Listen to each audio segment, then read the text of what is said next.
इंसान जब छोटे से बड़ा होता है तो इंसान अपने छोटे बचपन में जो भी काम किया होता है उस काम को भूल जाता है। जब हम बचपन में अपने माँ की गोद में रहते हैं तो अपने माँ बाप की गोद में बहुत ही शरारत करते हैं, तो शरारत की बातें हम भूल चुके होते हैं। जब हम बड़े होते हैं हमें अपने वालिदैन हमें हमारी बचपन की बातें याद दिलाती हैं, तो हमें कुछ बातें तो 2-4 साल के बाद जब हम बड़े होते हैं तो हमें याद रहती है, लेकिन कुछ बातें हमें याद नहीं रहती है, यानी सारी बातें हमें याद नहीं रहती है। ये मैं एक मिसाल के तौर पर कह रहा हूँ, लेकिन अल्लाह तबारक व तआला ने अपने कलाम पाक में इरशाद फरमाया है, सारे इंसानों को हजरत आदम अलैहिस्सलाम के पीठ पर अल्लाह ने हाथ फेरा और सारे इंसान को जो इससे पहले गुजर चुके हैं और जो क़यामत तक आने वाले हैं, सारे इंसानों को अल्लाह ने पैदा किया और पैदा करने के बाद सबके सामने अल्लाह ने ये गवाही दी कि अलस्तु बिरब्बिकुम, क्या मैं तुम्हारा परवरदिगार नहीं हूँ। तो हम सभी ने मिलकर, हमने, आपने और दुनिया के सारे इंसानों ने मिलकर ये एक साथ जवाब दिया कि क़ालू बला,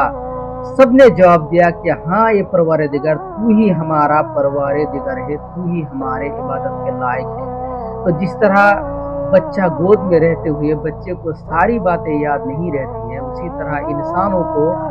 इंसान गवाही देने के बाद भी इस बात को भूल चुका है कि हमने अल्लाह के सामने अल्लाह के होने ना होने का गवाही दी है।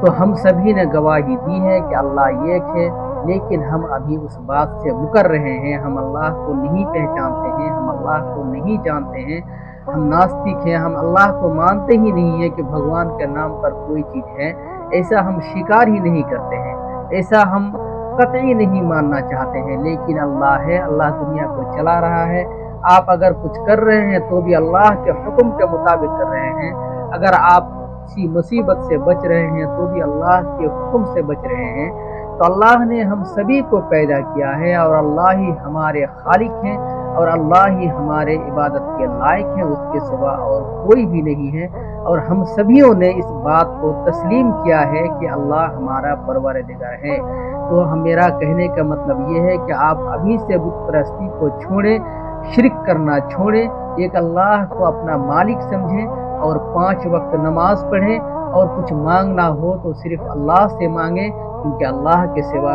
कोई भी देने वाला नहीं।